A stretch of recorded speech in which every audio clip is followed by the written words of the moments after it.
غار میں ان کی سرگوشیاں پیاری پیاری سی خاموشیاں، پیاری پیاری سی خاموشیاں، ہو رہی تھی یہ تیاریاں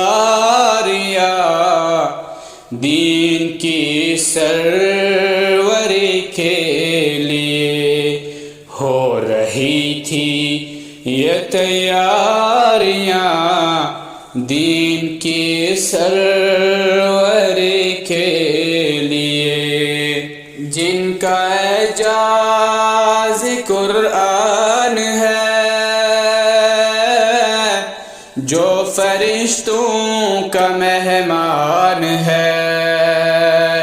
جو فرشتوں